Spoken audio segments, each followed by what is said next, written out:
Guitar Stories Podcast, your number one show for everything guitar. Hello, everybody. Hello. Hey, Dan, how you doing? Okay, I'm back, but you can still hear my voice, and I'm not at 100%. But anyways, now I've got like the sexy voice, so I can do ASMR and stuff. So any I'm jealous inquiries, of your just let me sexy know. voice. Yeah, let's get some Yeah. messages in the chat. What would you like Dan to say in his sexy Dan voice? And then we can make it into little ringtones that you can download and pay lots of money for. The Dan ringtone pack. Yeah. Yeah. Well, Welcome thanks, back to the Valeria. show, mate. Welcome back. Yeah, thank you very much, and also Valeria, thanks so much for the wishes. I gotta make a confession. I have man flu, so yeah. I caught a cold, and I got to address, because I'm pretty sure it's going to happen throughout the course of the podcast. So I got to address the elephant in the room. Wait for it.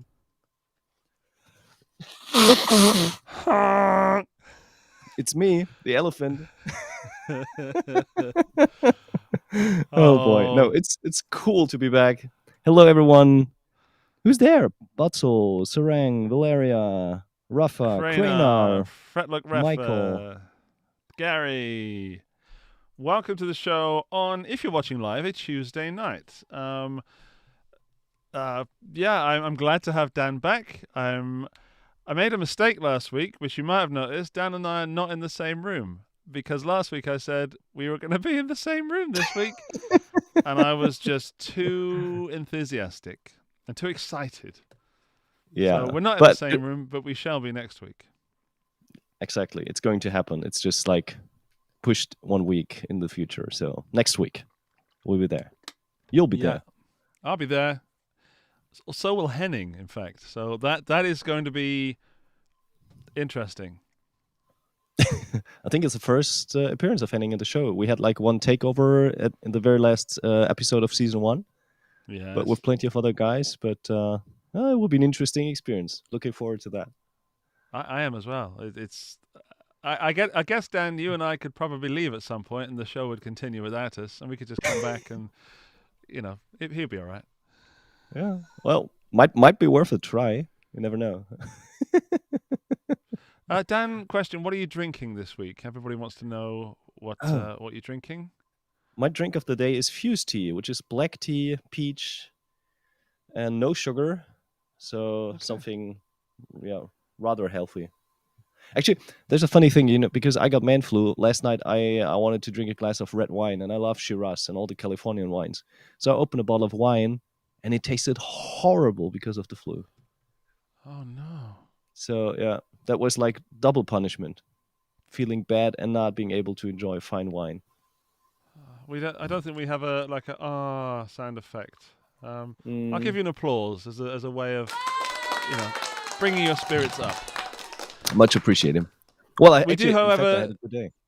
We have Jamie Humphries on the show tonight, the legend that is. If you know Jamie Humphries, then I promise you he probably won't swear, but he is going to have some amazing stories. Jamie Humphries is one of my favorite people in the world. He's recently done a few shows, so he's back on the live gigging scene, and he's going to be here to talk to us about it. He put together a fly rig, which I saw the video on Facebook, and rather, I should say, I heard the audio of the video on Facebook. It sounded amazing, and you will not believe... Hang on, YouTube. You won't believe the gear he wasn't using. That was smart. Thanks. That was smart. I didn't plan that. It just came out because I'm a natural at that sort of thing. There you go. Yeah, so I'm really looking forward to having Jamie here in a minute. He is teaching some people how to be better at guitar, and rather than doing that, Dan and I are both here having some fun and entertaining you lot. Dan, Absolutely. We've got some news. Should we do some news, sir? Yes, please. Hang on then. Let's have a bit of news sting.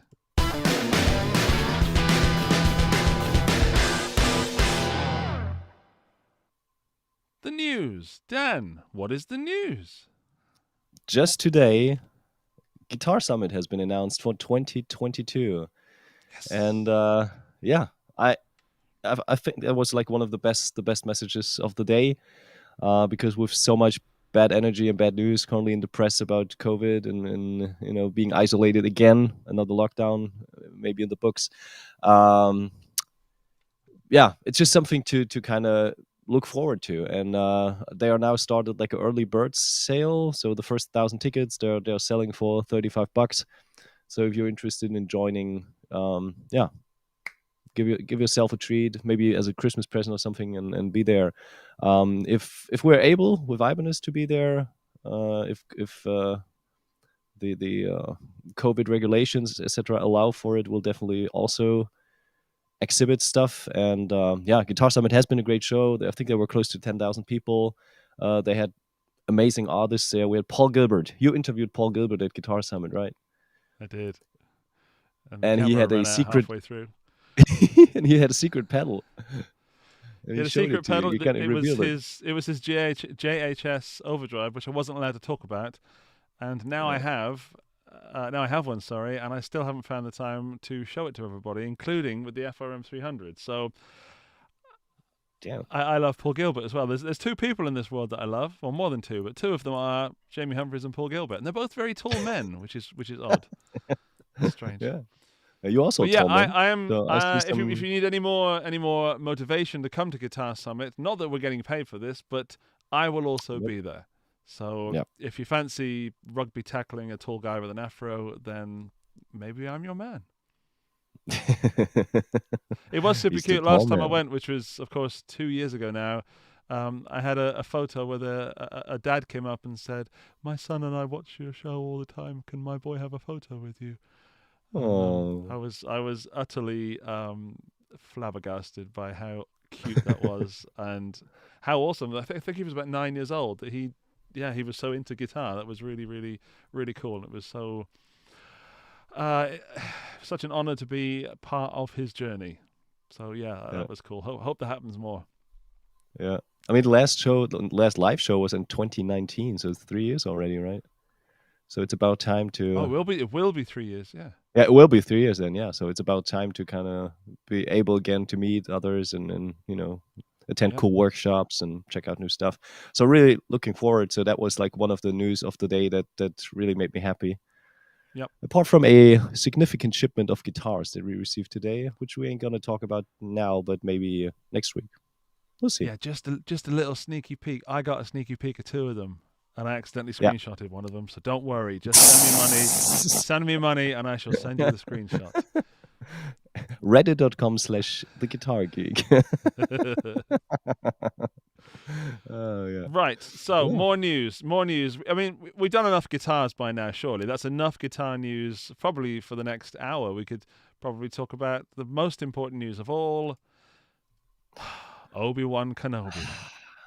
Oh yes. So if you're not into Star Wars, please skip forward for this bit because we're going to talk about the new show, Kenobi, as his friends call him. Kenobi. Obi. I think there's that urban myth that his brother is called Tubi because he's a pilot. Isn't that what they called? Obi-Wan. Obi-Wan and Obi-2. Obi-2, that is. Yeah, it's Obi-2 because his brother's Obi-Wan, but I think Isn't that what Ewan McGregor, his brother was also in the show and he did stunts and that was his code name or something. Am I I know. I think like he's like I think he's in the military and he's a pilot. I mean, but it's still a myth. I think it has never been substantiated. So it's just like a funny rumor that someone just posted and then people kind of brought it up time and again, and then ultimately it becomes reality or fake news. But so still, we've just got a super chat from Sarang who wants to see some screenshots, I guess, of the Ibanez stuff. £2. I'm afraid, Sarang, that may have made you the boss of the stream. However, £2 is not enough for me to upset Dan. No. I mean, also, they're very much out of focus. Absolutely, and we have to talk about that stuff because Andy's got to prepare material for you guys, so you're able to check out the new stuff already like January 1st or so. But again, back to Obi-2 or Obi-Wan. Did you watch the trailer? What was your initial reaction? So excited. Same here. I love Ewan McGregor. Firstly, I love him in the character of Obi-Wan. I love what he did in the prequels. I love even more. My favorite. I'll even go as far as saying Star Wars is not Star Wars without Darth Vader. For me, if there's no Darth Vader, I'm very, very much less interested in what's going on. He is the scariest thing I've ever seen in my life, in that sense. And I can't wait. So, if you're watching the video version, I'm scrolling through lots of the screenshots of the concept art. So if you listen to the audio version, just imagine that things look amazing. Yeah. I mean, there's one sequence in particular where Obi-Wan is facing Darth Vader, which kind of confirms that Hayden Christensen will also reoccur in the show and reprise his role as Darth Vader again.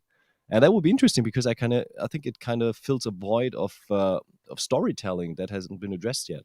So I'm really looking forward to kind of fill that gap between episode 3 and episode 4 with Obi-Wan. And concept art looks great. I think what we just see here is one of the Inquisitors with some stormtroopers. So there will be Inquisitors kind of hunting down Jedi, the last remaining Jedi. And not shooting anybody. No. They fight. And there is Obi-Wan on a death camel, which I believe is the name of that animal. Yeah, love it. The concept art looked great. I was a little bit disappointed because the trailer didn't show any new material. It kind of just leaked, some of the concept art and no actual footage. But still, with that kind of how should we put it? With that very, very outside view of things, it still kind of confirmed the most important parts, like Hayden's recurrence, and also what the locations will be, the settings will be. So it kind of still excites me like a little boy. Yeah, I can't wait. I'm. Yep. Recurring listeners will know that we love The Mandalorian on this show, but I am even more excited. I mean, with The Mandalorian, it was the unknown, and I grew to love it because of the things in there that were unknown every week.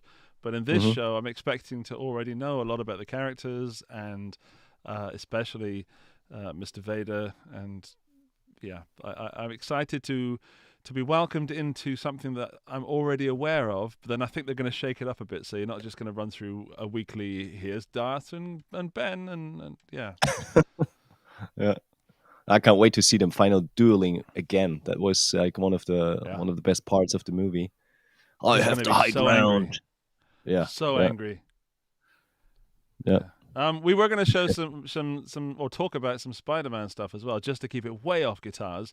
But we kind of got our timing wrong, and it hasn't aired yet. The actual first trailer, so the real Spider-Man trailer, and I'm also excited for that. I don't know if I'm brainwashed by culture at the moment, but certainly I can't wait for Spider-Man. But it looks like I can't even go and see it anyway. So I'm too busy, things to do.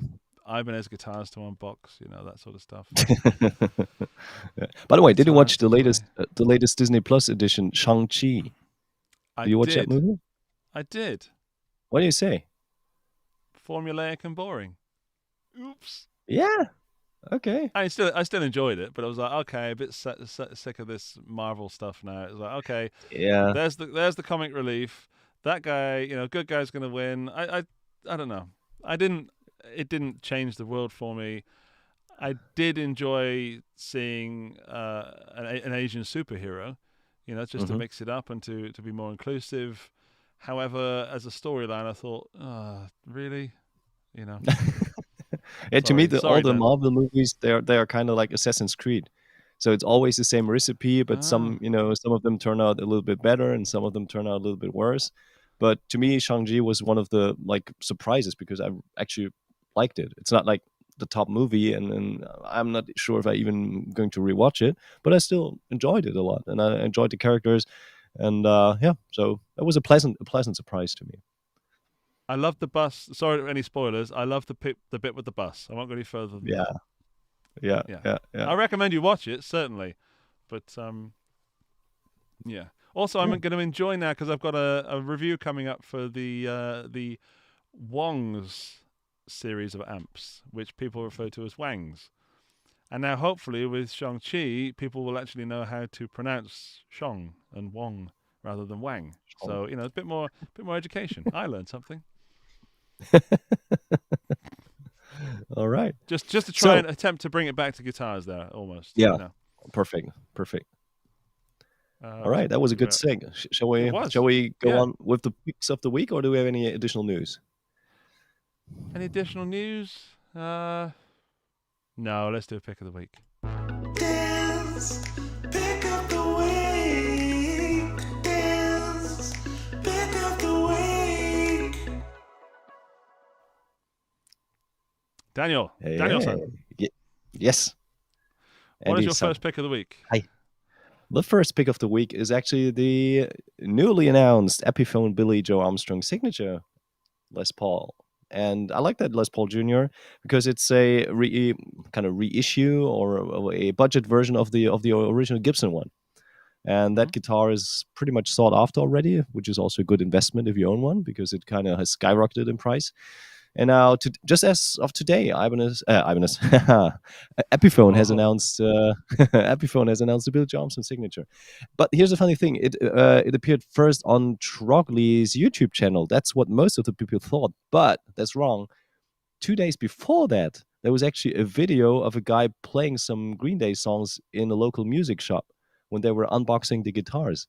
Do you have that? Do you have that video at hand? Because I really like that video. No, did you send it to me? Yeah, I did, but you don't have it. Well, where did you send it, Dan? It should be in the folder, my friend. Okay, I will just take a quick look. Let's pretend that nothing happens. Oh, there is. There's an MP4 file in there. You're absolutely correct. There you go. In that case, if I drop it in, it should start playing.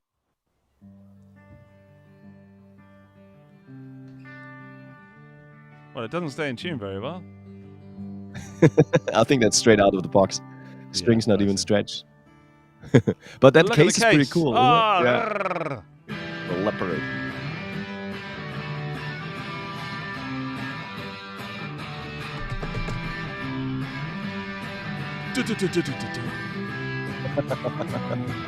Hey. There you go. Yeah, so I love me some Green Day. Oh.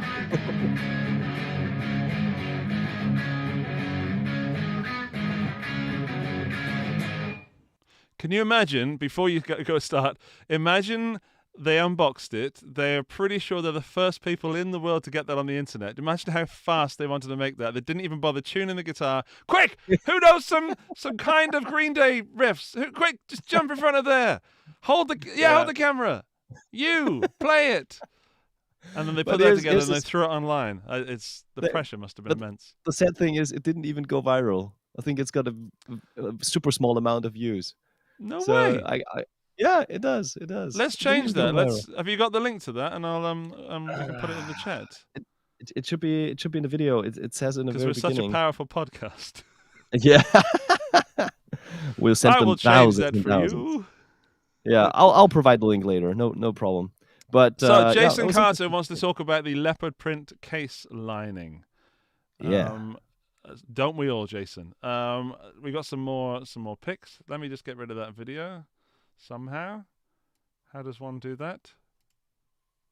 No idea. Possibly like that. Yeah, there we go.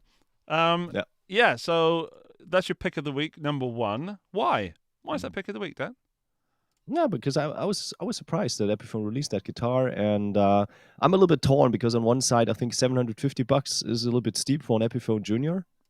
I know what like the regular models they're probably around like $350, $400. So for $750 you probably get a pretty decent Gibson.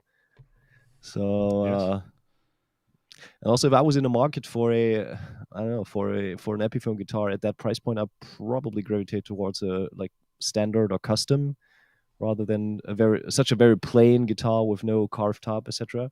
But on the other hand, it's Billy Joe Armstrong, it's Green Day, it's an amazing band, it's an amazing player. If you want to, support him and play his guitar, I don't even know if there are any white Les Paul Jr. guitars available at the moment, except for like the custom shop and made to measure kind of program. No idea, but immediately the idiot in me or the thrifty guy in me says, just get a Harley Benton, Yeah, I mean Harley Benton would be like $200.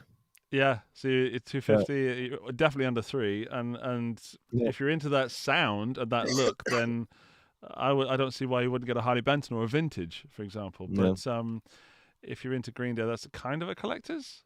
I'm not knocking your Yeah. pick down. I'm just thinking that that's very, very pricey for what it is. Absolutely. We all Absolutely. know, or we may all know that there's a reason they're called the Junior, and that's because they're cheaper to make. The one pickup, Yep. it's no frills. That should be cheaper than what it is. Yeah. Well, it's like the ultimate contradiction between, as a punk band, you're always broke, so Yeah. you just grab the piece of Yeah. gear that is there that you can find, so the cheapest, piece of gear that's available. So it was probably never meant from Billy Joe to have like a prestigious signature guitar that's like almost 4 digits. So yeah, but anyways, I mean, I like the case, so that's a big plus. I was going to say I would buy the case on its own, for sure. Okay. I think that's worth 100 of my bucks. Yeah. Ian Johnston is asking which headstock it has. It has the new Epiphone, the Inspired by Gibson Open book. headstock. Yep. Open book, Yep. yeah. Which I don't really I don't really care for that much. Okay. I don't think that I liked it when it was Epiphone, and they changed it just enough to annoy me that they didn't go the whole way.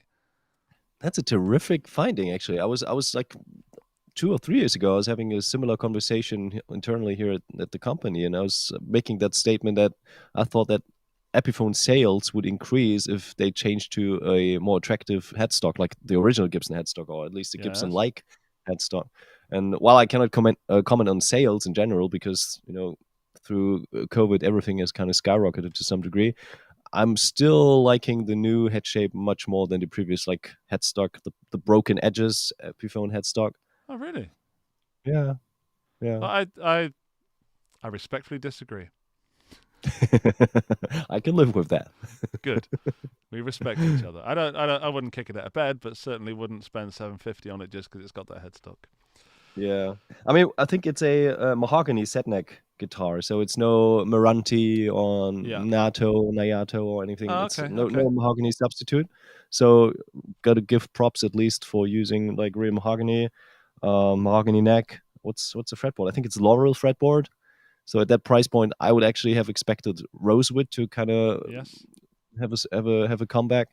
But yeah, still, I think the specs kind of they make it a little bit more reasonable price wise, but still, the price is probably like the most. Do we know what the pickup is? Is it a Gibson pickup? Does anyone know? Let me check. Let me know. Does anyone know? Also, the tailpiece, the one wraparound bridge, it looks like the same kind of thing you get on a very budget junior copy. It doesn't look like one you can intonate with individual saddles, which of course makes it authentic, but also to me says cheaper. Yeah, it's like an Epiphone Pro P90. Oh, okay. So yeah, Okay. I think for me the big good. sales point. Yeah, but the big sales point probably would have been to have like an original Gibson pickup in there. Agreed. Yeah. Yeah. So, agreed. yeah. But anyways, I mean that's just one pick among. Yeah. a lot, Let's move on to your second pick, shall we? Yeah. Here we go. Oh, what have you got? Ooh. Sorry, Ibanez aficionados, but today again no Ibanez pick.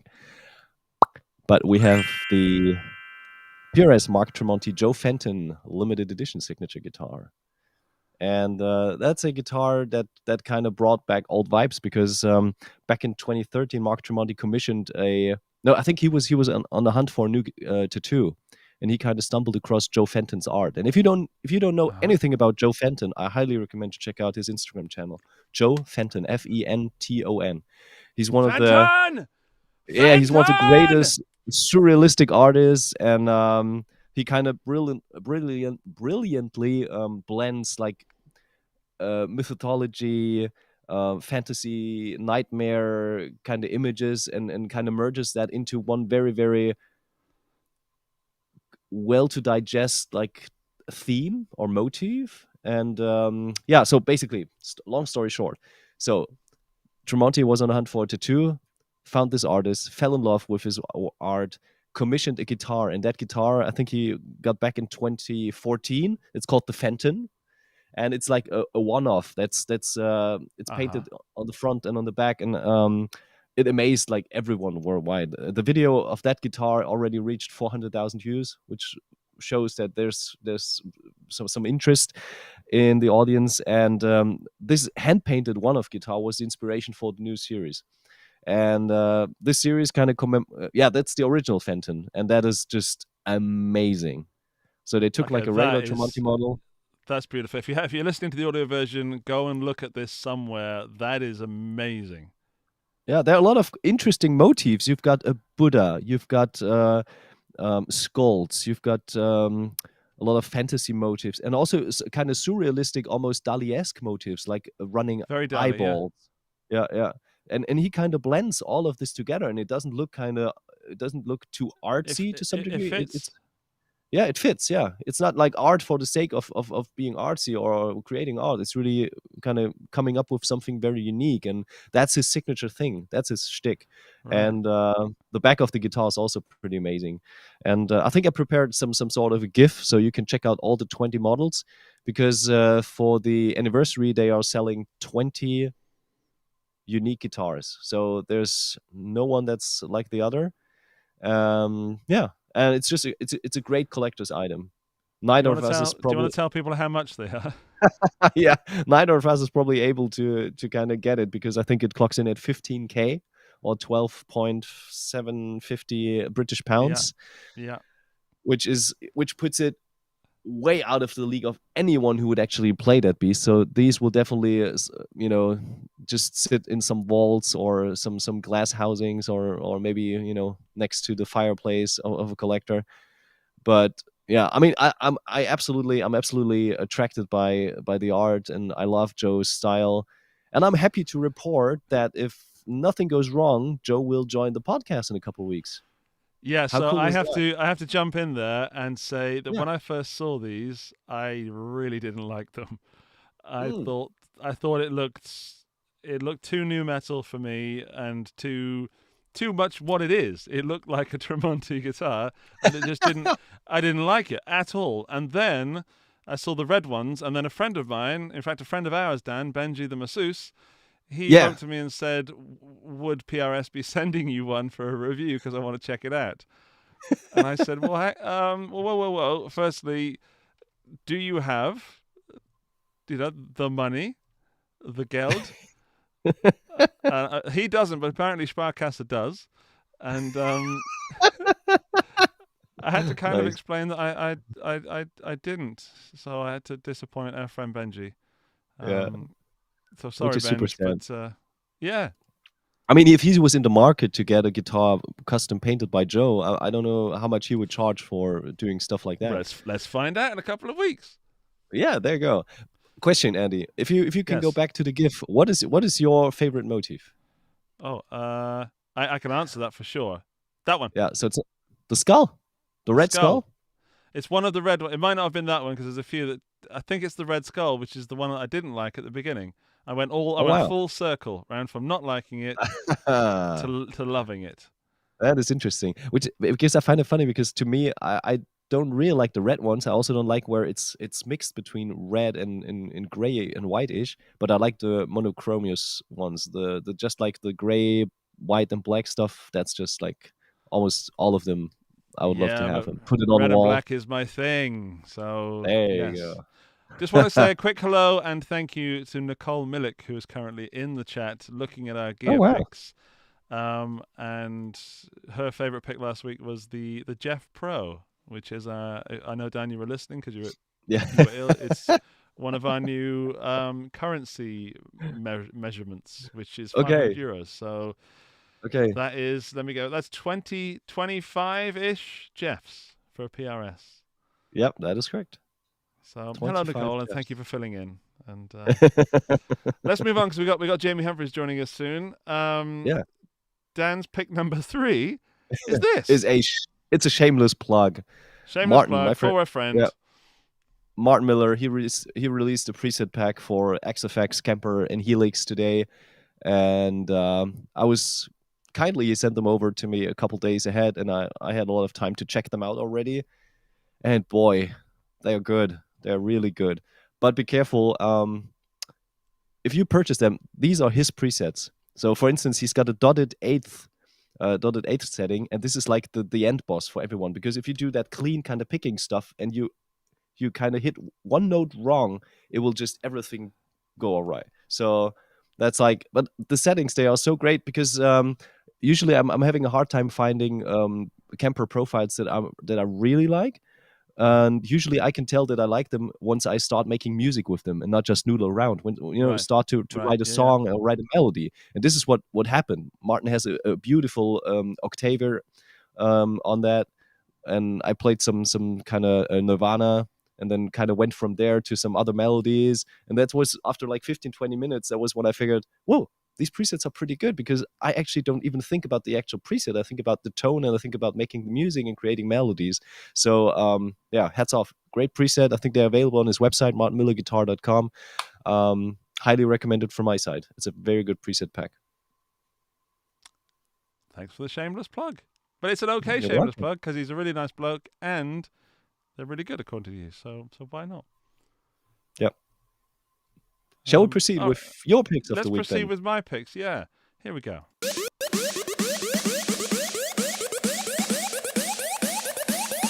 Andy's pick of the week. My pick of the week is rather predictably the new Fender Acoustasonic Player Telecaster, which I have with me. Right Ah. So Fender released a new Acoustasonic, the internet's most favorite guitar to hate, and Fender sent me one. And to cut a really long video short, which is about 40 minutes long, it's really good.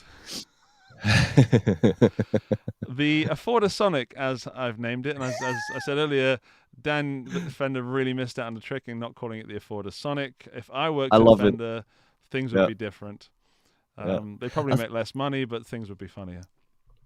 I'm not even sure, because sometimes a very good marketing idea can kind of take off and kind of go viral. And I mean, you wouldn't call it like the cheap Sonic or something. And I think affordable is nothing bad. Actually, to me, they did everything wrong, because this is what most musicians were asking for, to have a much less expensive, made in Mexico or made in Japan or something, iteration of the Acoustasonic, because people liked it, but it was just like too steep. The price tag was too steep for a lot of guys. I agree. That's basically. I mean, some people. I'm going to get on a. May I get on a soapbox? Is that okay? Can I jump up on that soapbox? Sure. Still, people are complaining, and I haven't had a look through all the comments on my videos or the other ones, but people are complaining that it's still too expensive and not affordable, which I do understand. It's coming in at $1,100 and ish dollars, between $1,100 and $1,200, or the same in euros and roughly thereabouts in pounds. That is no way an accidental whoops, I bought a guitar purchase. That's a serious amount of cash. But when you compare it to the original, which was too expensive and just prohibitively expensive, I think it is affordable. So I'm looking at the chat, and I'm reading this as I'm talking. I shouldn't be doing that. And some people are requesting a Squire version, and I would love to talk about this in the future maybe, and get some ideas from you, Dan, as a person who works in this and does deal with budgets and models. I think if they made a Squire version, it would be too cheap and not allow them to get the quality that would actually necessitate the guitar existing. I think it would be so bad it would just sound awful. Excellent point, yeah.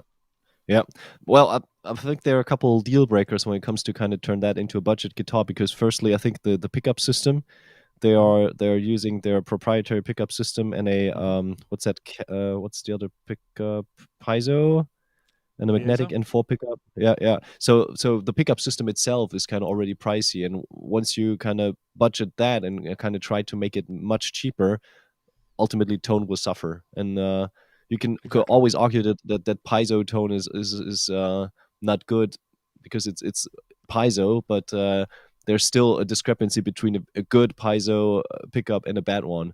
So to me, I think the overall pickup system is something that might be a cost driver for the overall guitar. And also with that said, I think the construction is a little bit more sophisticated than just a regular Telecaster. So you've got a lot of roundings, Telecaster is just a block of wood with a neck strap to it, and some metal thrown. There you go. Yeah. So People you are need also some complaining MIDI about work. the hole, the hole in the middle.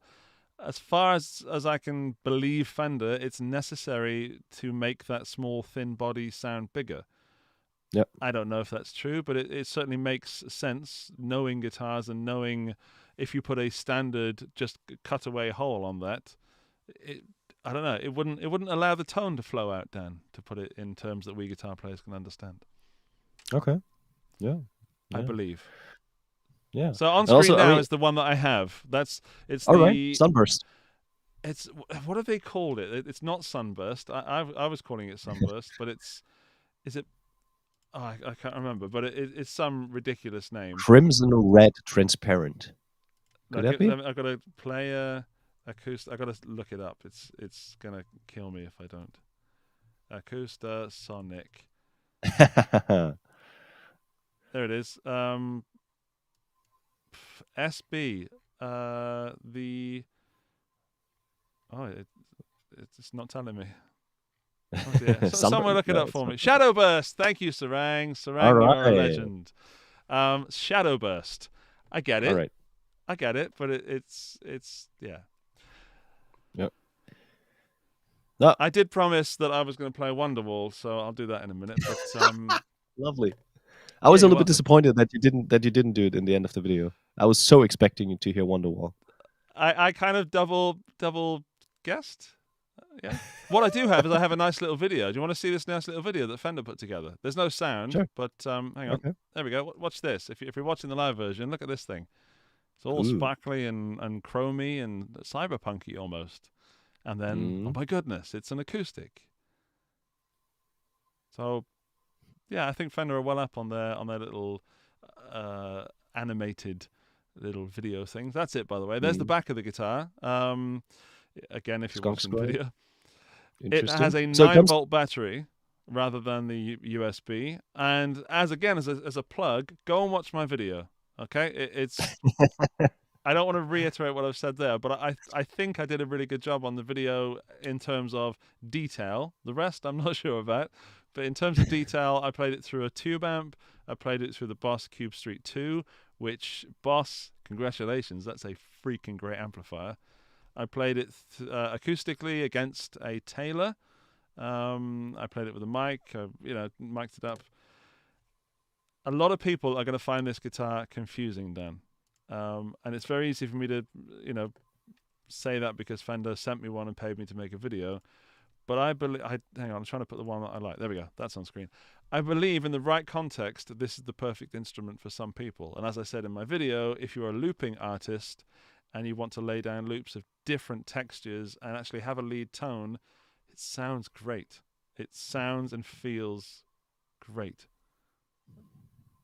Yep. But not through a tube amp. Don't put it through a tube amp.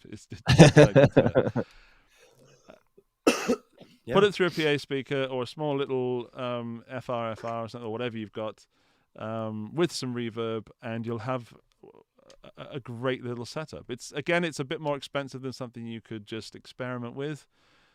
But if you go into a shop, plug it in. Don't play it acoustically. You'll get disappointed. And if any shops are watching this, make sure you have amps next to your Acoustasonics. Otherwise, you won't sell any. But I think it's great. I really do enjoy it. I wish they've cut it down from 5 modes to 3, and I wish that they've given us the 2 acoustics, the Martin 000 and the Gibson Hummingbird, so a big body and a small body. They've given us a piezo and a piezo with a crunch. I wish they got rid of the crunch. I don't see the point in that. And then they've given us the pickup, which kind of doesn't sound like a Telecaster. Okay. And again, in the context of mixing things, fine. If you play it solo, like most people do, you're not going to be very impressed. So it's a guitar that requires some time with. It's not one of those plug and plays. It's like when you load up a new modeling or multi effects and play with the presets.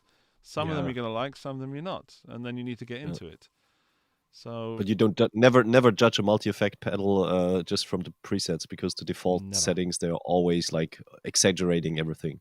Yes. Yeah. I think you made an excellent point in your video when you said never ever do it like this.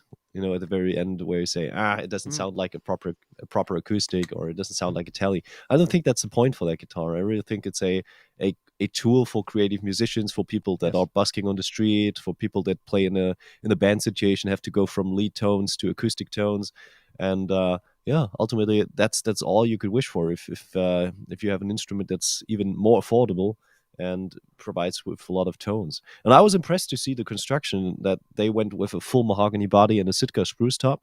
Yep. And also, very traditional configuration of woods with the rosewood fretboard. Yep. And a mahogany neck with a skunk stripe. So it's I think the neck is very traditional. I haven't played these new ones, but the neck is very traditional, and then the body is very kind of progressive to some degree. It kind of blends, the traditional shapes with new technology, and I can totally see that these are going to sell like hotcakes, because people will be intrigued. I think they want to They try. finally deserve. Yep. Fender deserved this. I was in California. I was in the plant when they were just before they were about to announce them, and I didn't know what to say because I really thought they were too expensive. They were so excited. But this time, I think they've got a guitar that should sell, as you said. You can't go much cheaper than that without really, really, really getting rid of quality, sacrificing quality. No. So let me play it for you, Dan. Let me play you some Wonderwall. Can't wait. I can't be bothered to get a capo, and this is not going to sound good. It's just for the for the fact that I want to do this. So this is unplugged. Yeah, I'm not going to get.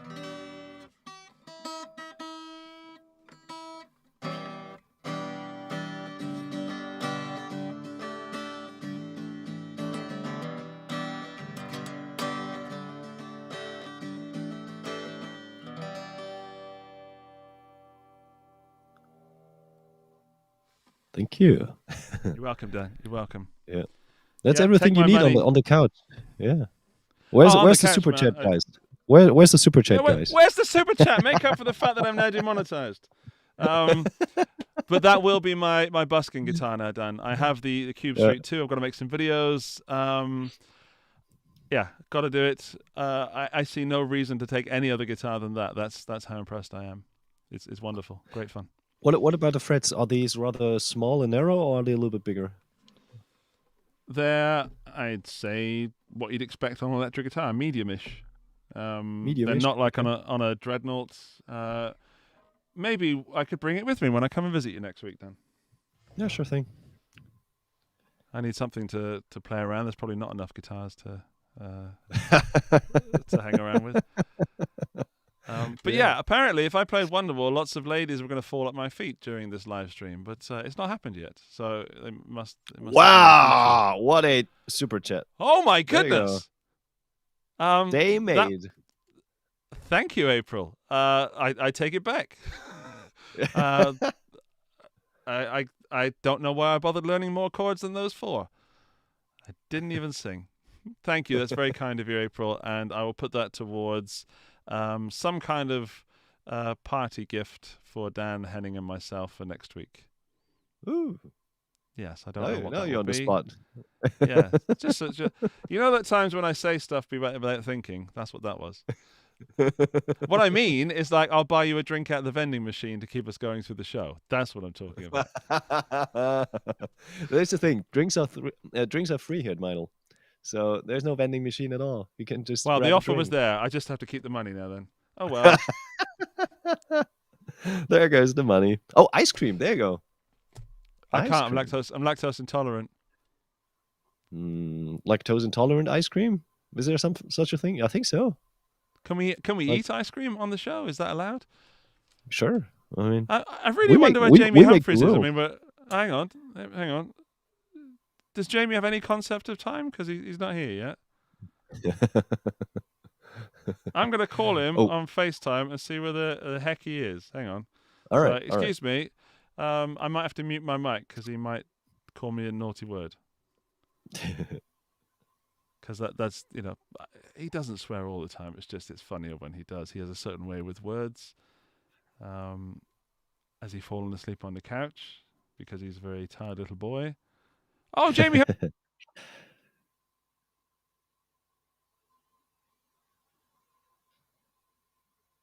And now he's gone. But he's still smiling, so I expect Jamie to join us super soon. And he's got so many stories to tell. Nope, Andy. We can't hear you. At least I can't hear you. What about you guys? Can you still hear Andy? Or me? Or none of us? Sorry, I turned my mic off. I forgot to turn it back on again. Idiot. Jamie, you're supposed to click the link that I sent you about 7 hours ago. No, I can't let you in. You're not there. Boom. Unless the link has changed. The link has not changed. Nope, it's the same one. It's the same one. Also, Nicole Millick, if you're still in the chat, it's the same link as last week. So, yeah, feel free to show bomb us. Jamie's now typing in the chat. Does the link work, Andy? Yes, it does, because Dan used it. I bloody did. No, you bloody didn't. I clicked the link. No, you didn't. Maybe he's supposed to use like Chrome or something, because sometimes I think Firefox can have some issues. Oh, Jamie, are you using Chrome or Edge or something? Don't use Firefox. I'm so excited. I'm so excited at the fact that this has gone exactly as I expected it to go. Hang on. No, I thought you was calling me then. Do we have more picks of the week, or are we done with the picks? No, I only had one pick this week because you took all the picks. Oh. So we'll do some buy, borrow, or burn, and hopefully Jamie will figure out how to use... Oh! Jamie is here. He is there. Nice. Right, you're not live yet, Jamie. I'll just do buy, borrow, or burn, and we'll bring you in. And I'm so excited. Right. Yeah. Buy, borrow, or burn. Okay. Beep, beep. Right. Do we want Jamie in for buy, borrow, or burn? Absolutely, no doubt about that. Okay, Jamie Humphries, you are live on the internet. I'm going to give you some abuse, Andrew. I can't hear you. I hear him a little bit. Your voice is extremely quiet. Where's the mic? I think you might have selected the wrong microphone, James. I think you might have selected the microphone in the other room, for example.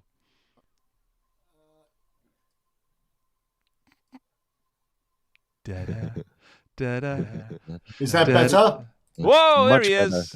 Is that Whoa, better? there he better. is. That's better. Yeah. I'm looking at your link, Andrew, that you sent me when you wrote a naughty word, O Vision, and that's the link I clicked. Yes. Well, And that's that the wasn't same the link same as you. link as you just sent me. That's the same link as you. It's not, because one was a YouTube link and the other one is a Call My Show link, which you've only just sent me, Andrew. Right, check back to 9:54 this morning. Yep, I'm checking back to 9:54. There's a picture that I sent you of someone hiding behind a sofa. Not at 11:44. Not at 11:44. 9:44. And why can I hear myself? Twice? Yeah, I didn't see that one. I'm here now. I've been sitting there. I was watching your show. I'm here. Hello. Good evening. Hello, Dan. I can hear myself. Twice. Does anybody else hear me? Does anybody else hear me twice? No. Double. It's double. It's double. Is Andy using headphones? Yeah, he does. I'm wearing in ears, so I've got no speakers on. Andy. So Jamie. Yeah, okay. No speakers Andy. On. So Jamie. Now I hear Dan twice. Dan twice. Oh, hang on. Jamie is using loopback. And I guarantee that there's some kind of... guarantee that there's some This is so hard to talk when I'm hearing myself. This is so hard to talk when I'm hearing myself at the same time. Fuck. God. Jamie, why can't you, Jamie? Why can't you just... Hang on a minute. Boop, boop. I think it's gone, right? Yeah. Is it gone? Yeah. But now Jamie is still very low volume. Yeah, I mean, it's not like he's a professional musician, YouTuber / rock legend. that I love. See, to I abuse, always use that I love this. to abuse. I always use this. It's going to make it all go funny again. I always use loopback. Why does loopback go funny for you? I don't know, but I'm going to repeat myself when I say this. I don't know, but I'm going to repeat myself when I say this.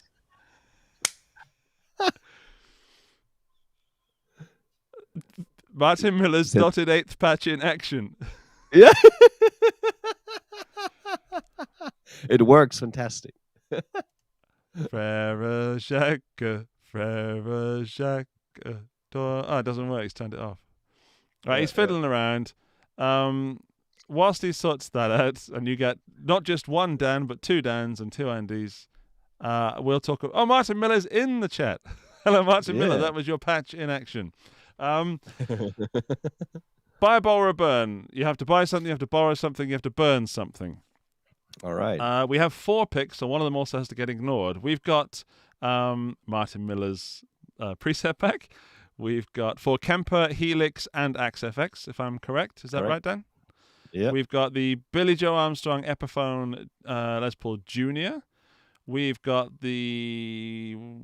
What was your other pick, Dan? The PRS Tremonti Fenton. PRS Fenton Tremonti, yes, and the Fender Acoustasonic Player Telecaster was my pick. I want to know which one of those guys you're going to buy, borrow, or burn. Martin Miller says, good luck burning those patches. Good point. Okay, Michael Lerner says, borrow one PRS and give it back with a Jeff. Buy the Acoustasonic, burn the Martin Miller presets because I forgot the other pick of the week and this won't release any carbon emissions. That's fair. That's a good idea. Martin Miller's doing good stuff for the environment. Thank you, Martin. I'd burn them on a CD. There you go. Burn them onto a CD. That's clever. Burn them on a USB stick. Jason Carter, buy the leopard print Epiphone case. Nice. Borrow the Acoustasonic telly. Burn the Les Paul Jr. Oh, okay. Like it. Sneaky. It's very sneaky. Pick. Yeah. Sarang, buy the preset pack because I just did. Oh, there you are, Martin. You're welcome. And then borrow the Acoustasonic because it's great. Whoops. And burn the PRS because the graphics are already on fire. Fair enough. Ooh, loved it. Fair enough. That was pretty. Can't smart. wait to chat with Joe Fenton. Yeah. Valeria will So, buy Andy, do you Martin's hear me now? presets. Now I hear you, James. Perfect. I also do not hear myself set twice. The microphone up. Why does loopback not work? Sorry, Jamie, you seem to have confused me for technical support. See, I used loopback recently because I don't think you're going to be able to hear my guitar now, but we'll see. Well, I can see it, and We as shall we've see. proved with my video today, seeing it is all that matters. Because you can make the I might have to take the damn thing off. No, leave it on. You look good. You look like a rock god. I'm well, thank you, mate. How are you? Yeah, I'm okay. I was sitting there for ages. If you'd have pointed the correct link instead of sending me that other confusing If you'd have looked link. at the right link at 9:54 this Why morning, did you send me the other link then afterwards? so that you could share that on your socials. I've been working, Andrew. You've not been working. You've been playing guitar. We all both know that's not a real job. These guys, they are like an old couple. I got to tell you, Yeah. like an old couple. Yeah, a little bit. So, Jamie, how was the live shows? Question: how was the live shows? They were fun, actually. It's been quite a while since I've played, and moving to Sweden has proved complex in many different ways. Kind of getting registered to get what's called your person number, to be able to get the usual things that we have in life, such as a car and stuff, and then getting my driving license changed. So gigs for me, I've only relied mainly on tours, because sort of doing regular sort of gigging around town or around the country has sort of relied on people giving you a lift. Can I jump in with someone? So I got a new car, so it was quite nice this weekend. I kind of felt like I did sort of 10, 15 years ago when I was in my covers band in Essex, driving to gigs, apart from the fact I was driving across Scandinavia towards Norway, which was a bit different, heading to Romford or Basildon.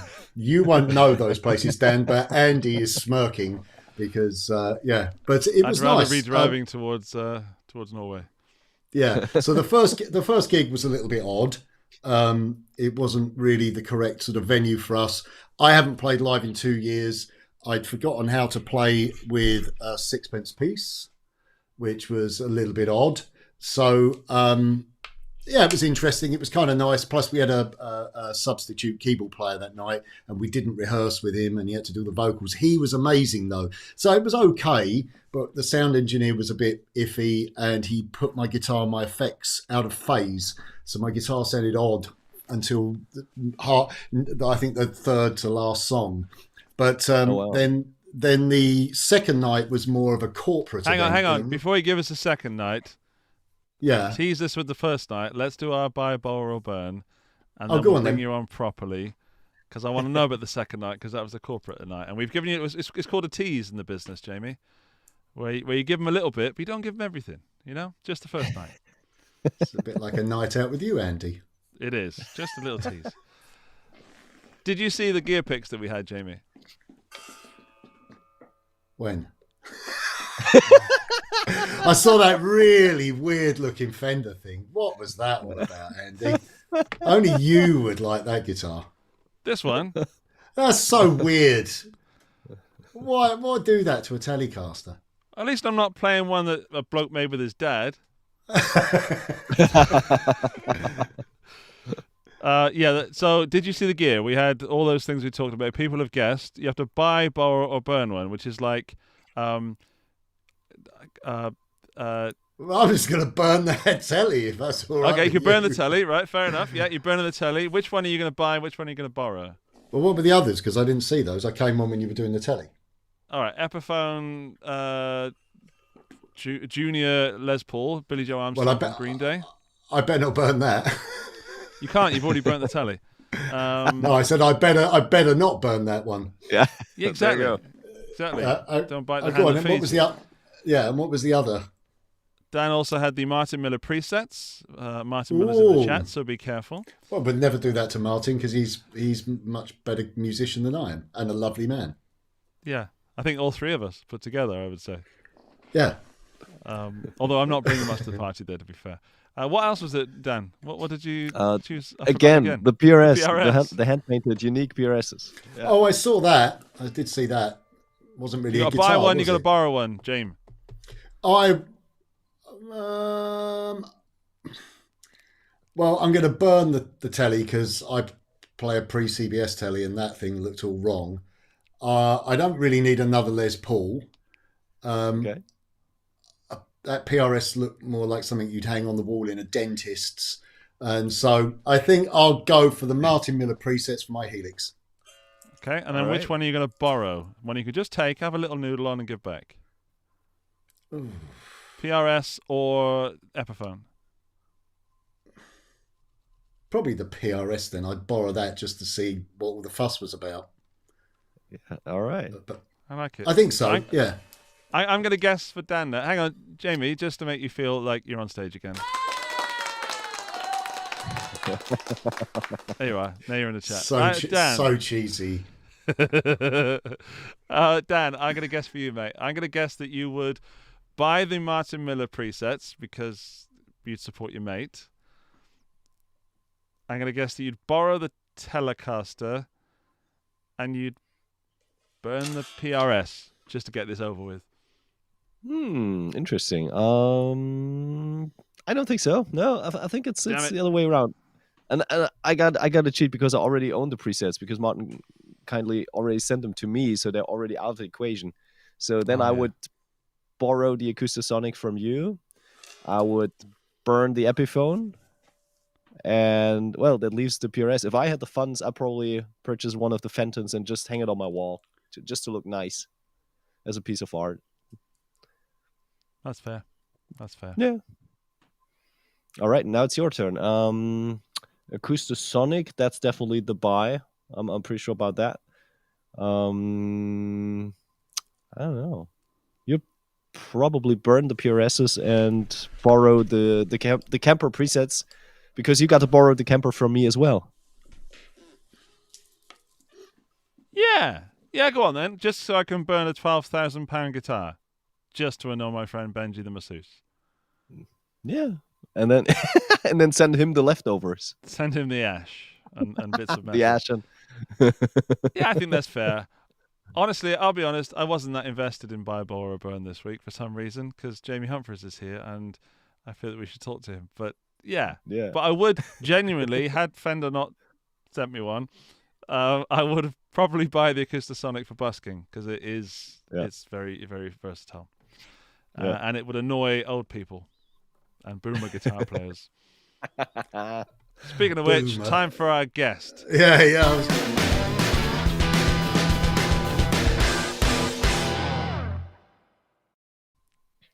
Ladies and gentlemen, all the way from Sweden, Here he is, the legend, Jamie Humphries. Jamie, Humphries. Jesus Christ. Mate, sorry to keep you out of bed. I know it's late for you. I know it's late. You should be in bed by now. But have you got a little bit of time to chat with us? I might nod off. All right. Okay. Sorry about that. I got my slippers, actually. They're over there, actually. They actually are. I have Wookiee slippers for my studio. Oh, wow, mate. Wow. We were talking about the new Obi-Wan Kenobi show earlier. Are you excited for that? Oh, I haven't seen that. I saw stuff about the new Boba Fett thing, but when's the Obi-Wan Kenobi one? I think That's 2022 May. Oh, May I the 4th. I haven't seen anything about that. I knew it was coming though. So, but yeah, I can't wait for the Boba Fett thing. So if you were a Star Wars character, who would you be? Who would I be? Probably Chewbacca, actually, because I'm really tall and a bit stupid and smelly. And I often walk around naked. Because he doesn't wear trousers, does he? He never wears trousers. That's a treat. Yeah, you don't have. You never see wear trousers. He's wobbly Wookiee, do you? It's all a bit kind of Chewbacca Jr. Little Chewie. Yeah, little Chewie. You don't see little Chewie. Yeah. In fact, that's I have to say later, but if I ever got to ask George Lucas a question, it would be, does he have a man one or a dog one? Yeah, I reckon he's got a dog one. I reckon it sticks out when he needs it. Like a lipstick. Yeah. I reckon you'd be Salacious Crumb, Andy. Whoa! I'm taking that as a compliment. Yeah, sitting on Jabba's throne, like picking your eyes and scratching your bottom and stuff. But don't they get eaten? No. He's picking C3PO's eyes, and then I think he just disappears. Yeah, he just disappears. He jumps up on the ceiling and goes, and that's the last you see of him. I've actually got him. I've got a character of him. Ooh. I have an immense You got me Star Wars anytime collection. you want, my friend. Anytime.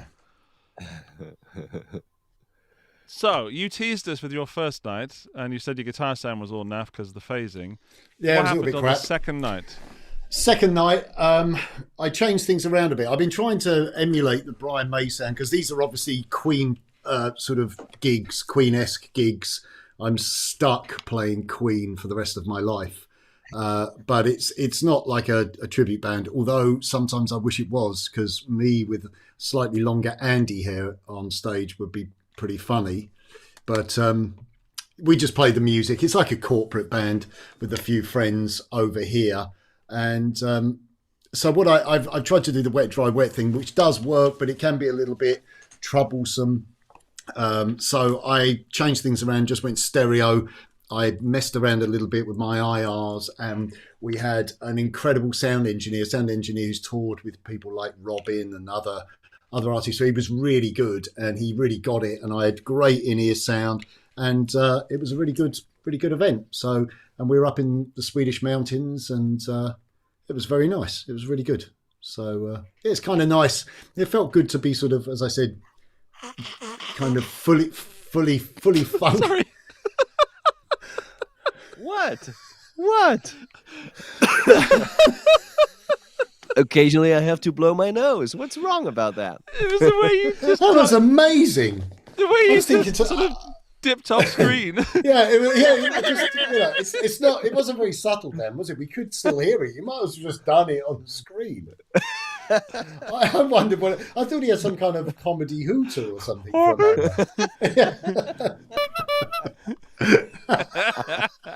Do again. Ready? Excellent. Oh, that's what it takes, everybody, to entertain us three, is a little bit of nose blowing. Sorry, Jamie, you were very interesting and important, but that was it really. You were the one who wanted to ask about the gigs. I found they were really boring. No, they were good fun. It was just nice to go out and play again. All right. So yeah, it was good. Yeah, I mean that's the reason I wanted to. Well, apart from the fact I wanted to talk to you anyway, but the fact that you're out playing again, and also I was honestly shocked by the tone you had from this little fly rig. You posted it on Facebook, and there was someone singing along over top of the singer. That was really funny. But then you did a guitar solo. That was actually for Veronica. I thought it might be. Yeah. You did the solo for Bohemian Rhapsody, and I was shocked by the gear you were using because the Brian May tone being so apparently elusive and having so many Vox amps and so many whatevers and treble boosters. Right. Let me show the fine viewers. So I have considered actually, or I had considered getting a Helix because I'm quite a Line 6 fan. I have a Helix HX Effects, but I thought about getting like a Stomp or the Stomp XL. I was talking to Henning, and the thing is that I wanted to keep the board really small.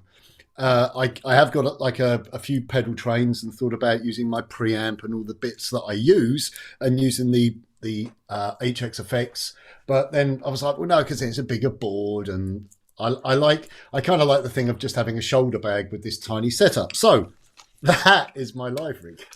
Wow. I get it. That's it. I don't even need the tuner anymore because the tuner's that side, because that's got a tuner on it. Well, the reason why I had the tuner was because when I was running it wet, dry, wet, I was utilizing the other output from Cab M. So if I used the tuner on the Zoom, then it would only mute my affected sound. So what I have here...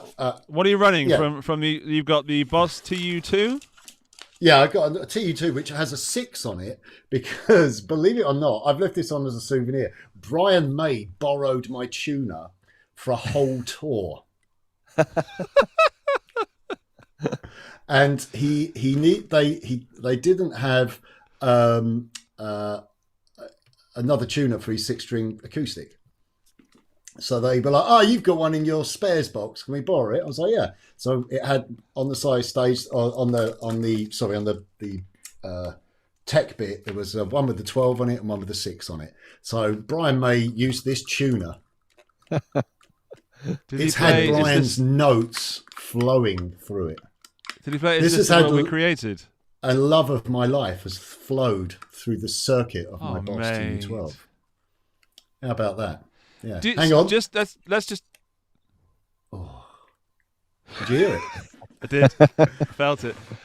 Do you remember that thing on Reverb, probably 3 years ago now, where the guitar player from the Bruno Mars band had a Boss TU2, and someone tried to sell it for an obscene amount of money because the Bruno Mars guitar player had used it at a show, and then the guy took it off the stage and tried to sell it on Reverb, and it never sold. And I thought about buying it for the meme, sort of. Yeah, I've actually got. You could sell that. Is what I'm getting at. Well, Brian's got his old treble boosters. I've got one up actually in the pedal case display behind me. He had these guitars that were built by Greg Fryer, and they were all named after members of the Beatles.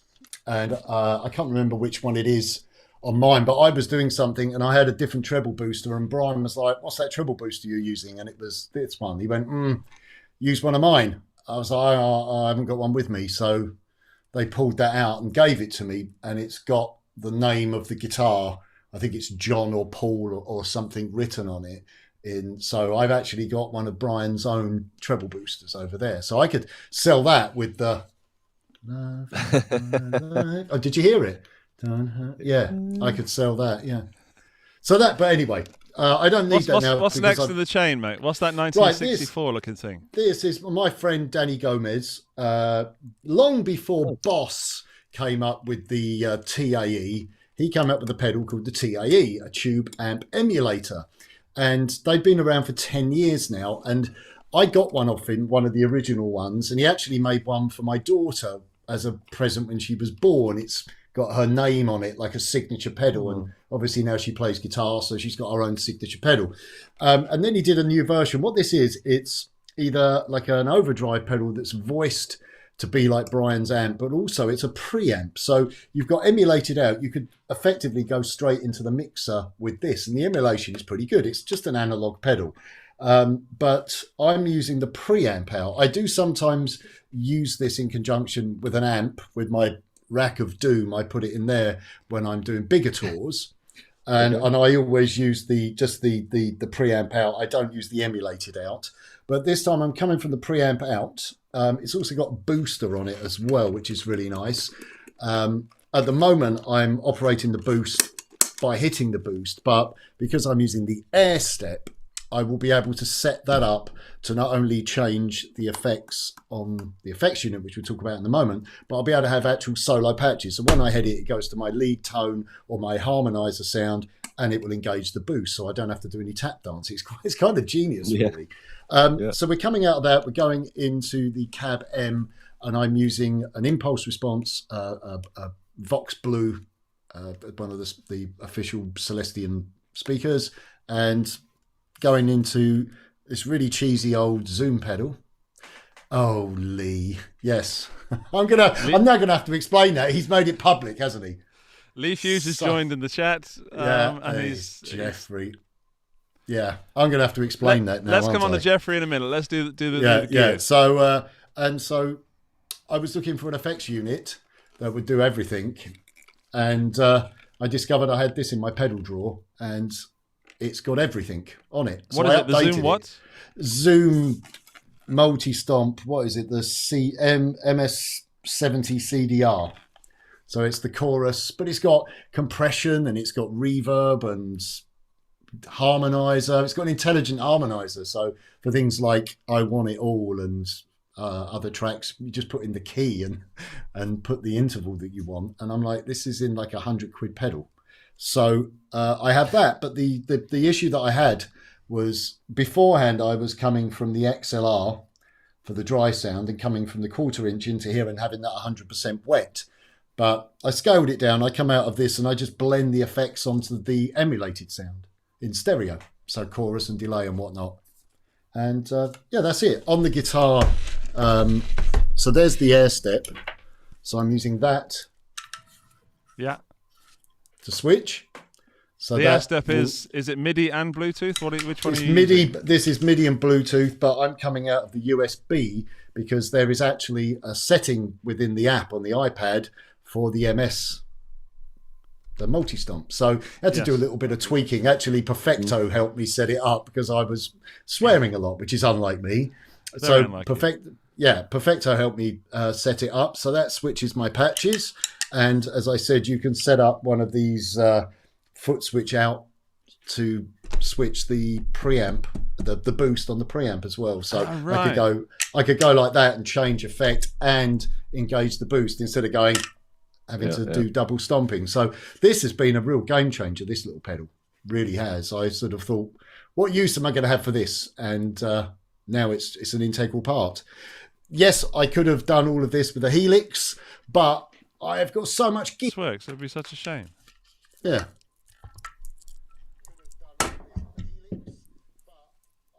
Oh, I can hear me. My dulcet tones. That was you, and I've got so much gear is the last thing you said. Oh no. Oh, that's I think a it bit was when rubbish. you said, it's because you said I don't buy any more gear. That's what broke the show. Indeed. That was dear. the forbidden phrase. Is that what it was? Phrase. Yeah. We're fine on Twitch. I forget that we're also streaming on other places. Hello, everybody. We're apparently rolling on Twitch, and Facebook is working with some people. Let me have a look. It's like a staring contest. Oh my goodness. Oh, we got a super chat from Michiel. €3. Yes, we could be back in the game. In fact, we are. We are? And now I think it's still. Yes, I think we're. Are you back? Yeah. Are we back? Yeah, I just said yes, we are. Now I'm looking at my iPad in the. We are back. We are back, everybody. Hello, hello. So next question is, Andy, is are you going to be able to hear Jimmy. my guitar? Probably not, because I've had to stop using loopback. But for the time that we wanted to hear your guitar, Dan and I could stop talking, and you could re-engage loopback. Is that a thing that you could do? I can do that. I can just go here. Yeah. But you'll have to take over the show. And I'll have to just say thank you to Michiel for the super chat. Now I'm going to be quiet. I bet you're looping, aren't you, Andy? So this is the sound. Nothing. No Nothing. sound. No sound. That's your room mic. That's your room mic. And now we're looping again. See, I'm hearing everything. And now we're looping again. Yeah, I'm going to tell. When I did things with Now you're on the wrong mic. Now you're on that mic that we were at the beginning with. Your granddad, isn't it? Eh? There you Trying are. to set up. It is. Oh well, that's a shame. I'm hearing everything. And last time, see, when I did a thing with Mike, China Mike, it all worked then. His stream allowed me to use loopback. Well, I don't know what you've done since then, but you've screwed the pooch. Nothing. But anyway, it sounds lovely. It does sound great. It's a good setup. It's small. I'm going to find that thing that you put on Facebook. Is it public? And I'll put it in the chat so people can hear it if they want it. The reason we're here is because of that tone. I was genuinely surprised, Dan, how good this stuff sounds. And I felt a bit, it felt does a the bit job guilty, really if I'm well. honest. There it is. I found it now. I tell you what, I could even try and download that video. Oh, we can. now it's getting technical. We can have a play listen. it. Why not? And play it in the show. Or can I send you that video on You could send me the video, Facebook my friend. Messenger? I've got it downloading let right me do now. that. Hang This on. is I've got it downloading, Jamie. Before you break everything, there we go. I can play it for us right now in the show. This is Jamie playing in. Where were you, Jamie? I don't know.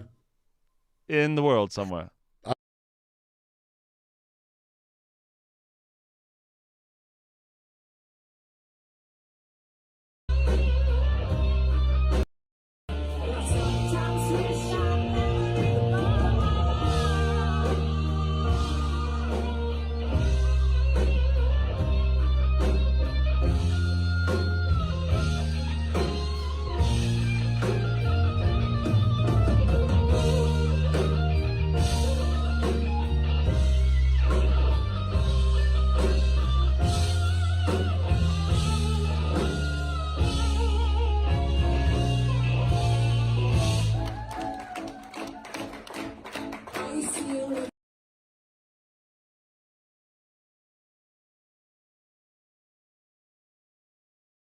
That really, I hope that came across well for you guys and everybody listening, because, I mean, I got to say, a lot of tone is in those fingers, Jamie Humphries, and that sixpence.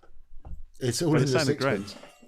Yeah, it's one of the secrets, I think, of using a preamp pedal with IRs is the power amp emulation, having that power amp modeling and using the EL34 modeling. But it's obviously that to me that sucked. Then listening to that was my missus filming it on an iPhone. I don't know. I think actually what I plan to do is to show this rig at some point on my YouTube channel, because quite a few people have written about it when I posted it on Instagram. So I think it deserves Definitely. to be shown.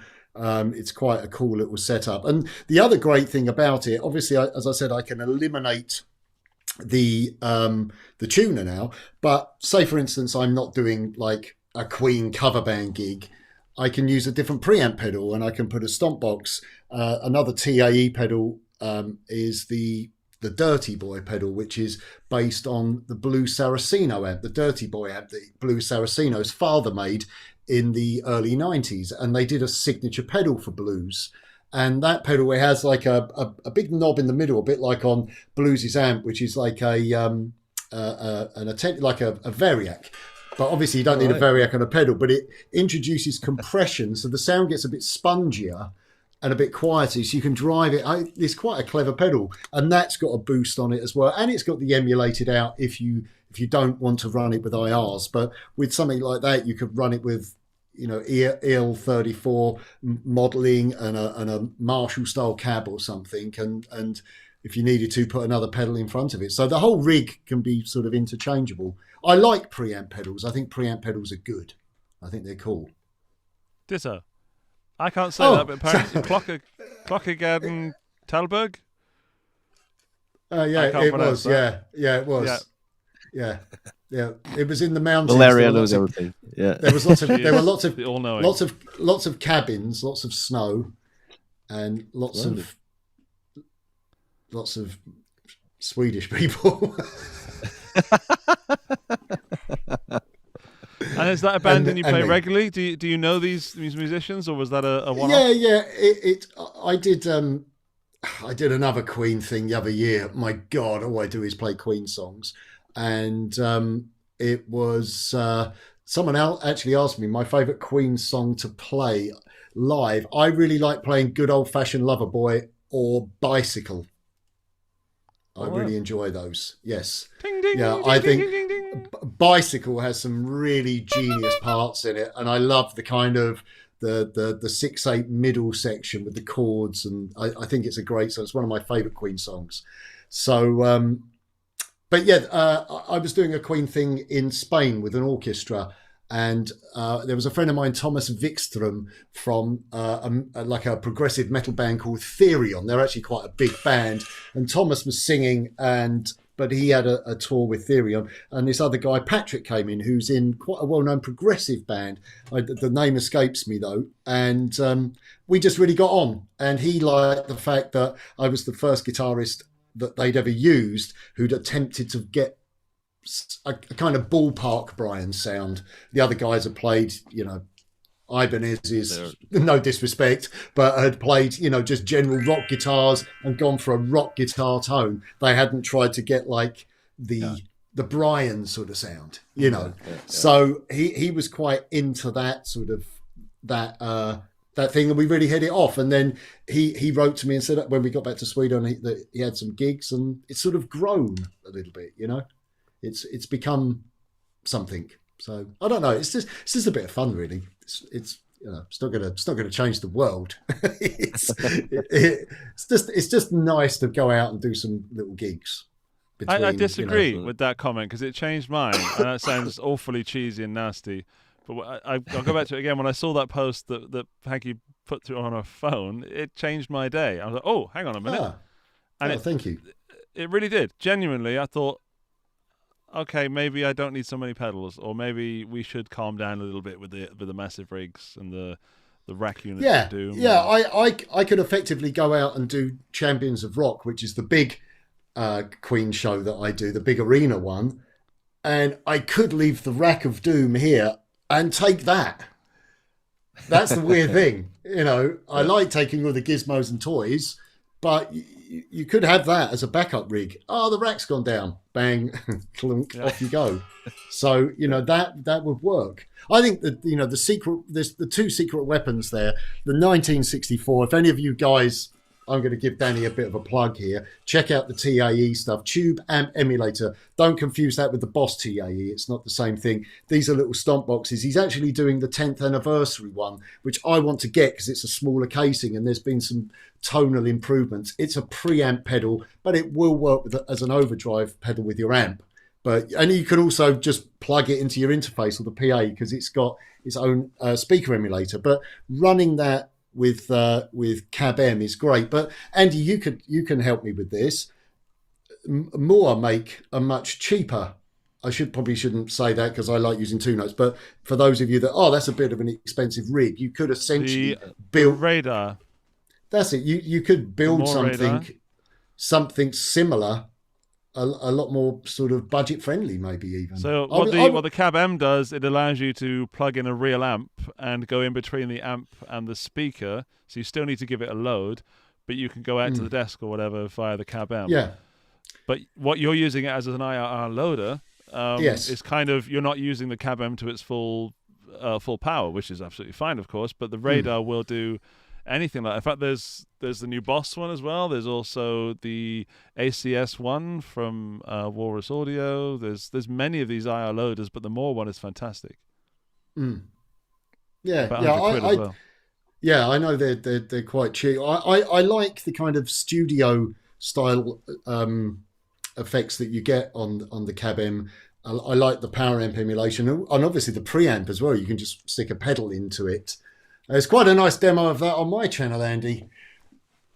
Bit of a plug. I have linked you in the video description. Marvelous. People that want to go and check out Jamie's channel, Six String Alliance. I'm sure Valeria will be posting that in the chat at any second now, or she's already done it, because that's the kind of person she is. There it is.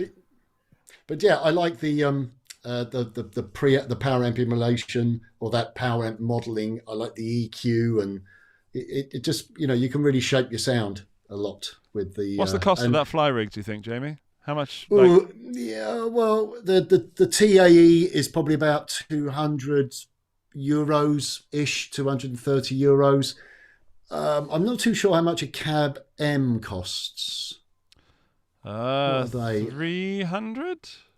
Okay, so it's like 500, and then the Zoom Multi-Stomp, you can probably get them for about 50 quid on eBay or something.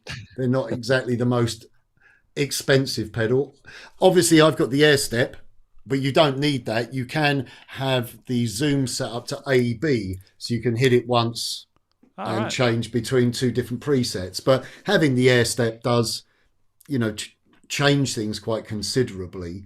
Like I said, this was stuff that I already owned, so I just sort of used that to, instead of buying something new. Maybe I will go and get myself a HX Stomp XL. I really like that, and maybe there is something appealing about just having one unit. But for the time being, I've used variations of this rig for a few years now, and I think this is the most kind of versatile version. The Zoom pedal has really changed things a lot, because I was using an iPad with the OMEC pedal, which also Danny designed, sending the signal out into an iPad for the effects.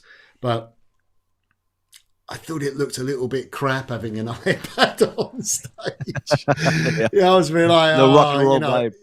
No, it was a bit sort of flimsy on the stand, and I was always like, is it going to run out, or is it going to go wobbly?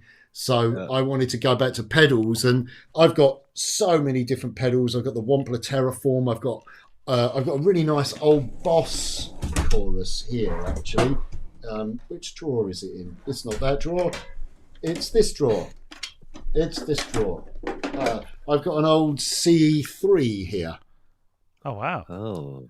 And this, when you run this in stereo, this does wet-dry. So you only get the chorus on one side. I used that on a early Champions of Rock tour with a pair of Artisan 30s when I was with Blackstar, and that sounded freaking amazing. So I did think about using this, and then I'm like, okay, then I haven't got any delay. I wanted stereo delay and stereo chorus, and that little Zoom thing's great. Check that out, guys, if you haven't. It's a very affordable multi-effects pedal. What I like about your rig, Jamie... Sorry, Dan, just a quick one. What I like about the rig is that you could use an HX Stomp, but your rig is more interesting, more exciting to me. It's more geeky. Well, because it's a little bit Heath Robinson sort of put together. I'll try this. I'll plug that in. I kind of like that. I like that kind of spice racking with gear. I've got lots of pedals, and I think also that a little bit of me. It would take the fun away having the although I love having the HX Stomp, it's a bit, I've got to do this parameter and this, and there's so much to choose from. Whereas this, even using the multi-stomp, the effects are so simplistic. Level, you know, I can set it up quite quickly. It doesn't. I'm not going to procrastinate over, you know, different tiny micro parameters. You just there it is. That, you know, if I could, I'd use that.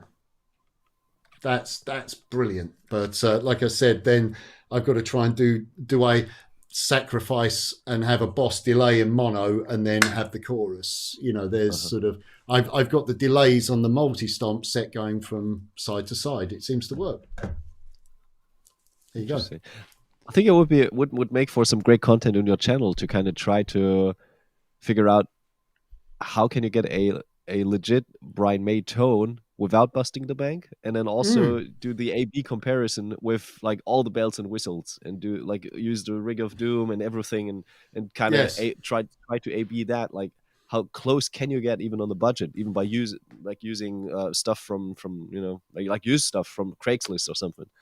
Yeah. I like the idea of trying to do something with the really cheap Moore pedals. Actually, I think trying to do the preamp style thing. I don't know whether they do a treble booster or something equivalent in because they do a Vox preamp. So there's also the Moore preamp live, which is like a sort of mini multi effects, all that stuff built in.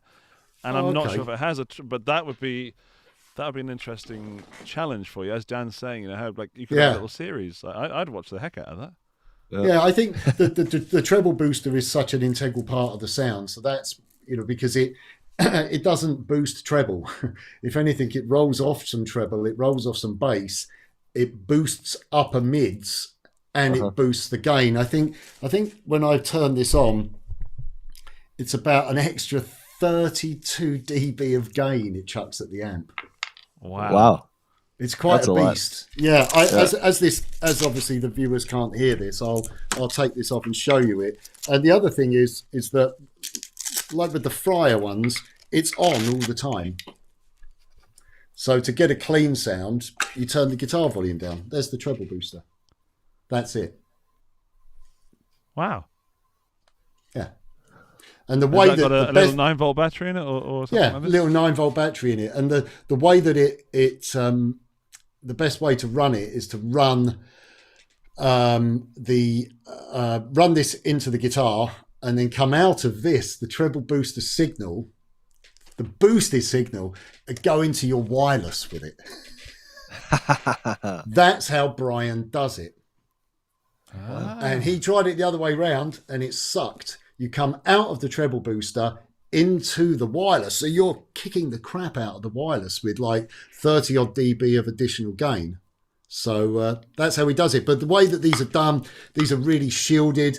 It's a short piece of cable, so you haven't got a long run of cable to your first signal point of your signal path. These things are great. They're not cheap.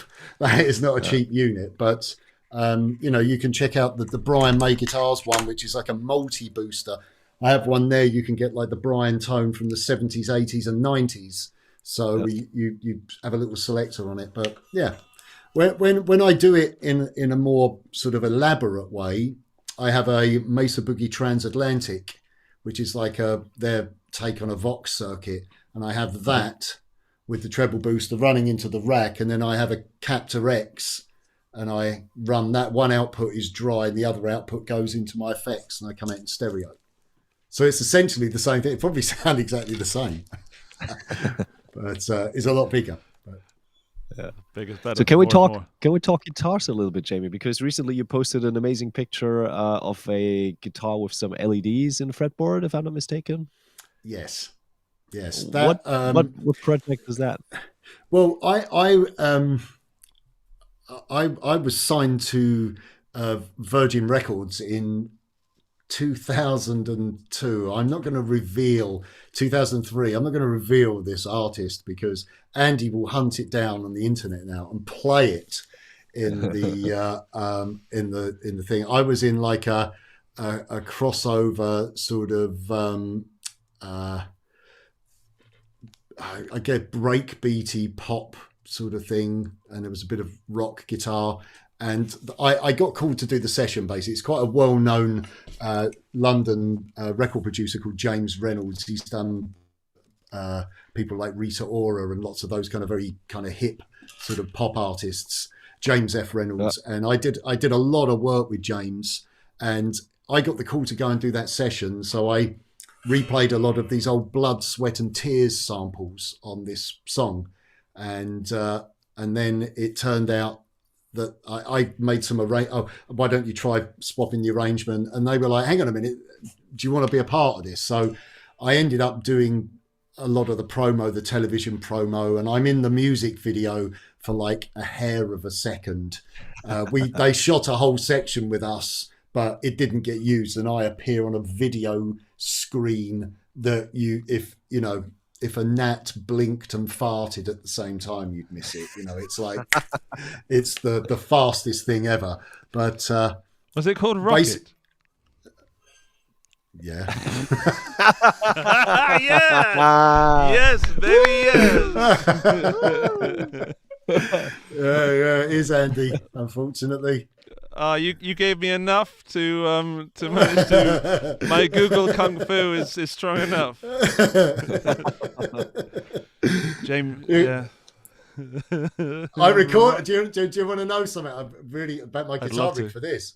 It was my old brown Music Man that I always play into. A pod, the Chrome pod. My Chrome pod. I did the whole session on a Chrome pod. Wow. No, that's even better than the rig you were talking about before. Yeah. So anyway, we were doing a lot of TV shows. There used to be a thing on Channel 4 called Pop World on a Sunday morning, and we did a lot of TV shows like that. And then we ended up playing for the NME Christmas party at Club Coco in London. And so basically I teamed up. Music Man gave me a new guitar, and then Martin Sims did the whole thing, and it was the guitar that I used to play when we used to do that song. I used to come out and start the riff with the shining guitar with the stage lights on and the neck lit up. I was young and foolish. No, you were having fun, man. I was having a lot of fun. Respect and support whatever that is. We were, in fact, the only band in Radio 1 history to be single of the week on 2 DJs shows at the same time. Chris Moyles absolutely loved us. It was Chris Moyles and another guy, I can't remember what his name, another real big DJ from the early 2000s.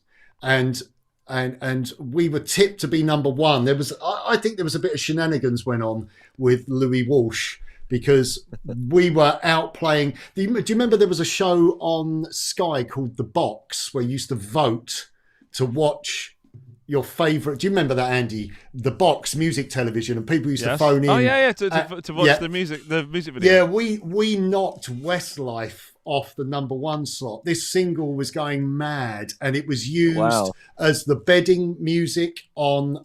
It was the bedding music on Virgin Radio. So every time the DJ spoke and you hear music, it was my guitar, and it was like it for. I made so much money in PPL. It was unbelievable.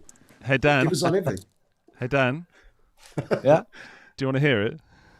Yeah, please.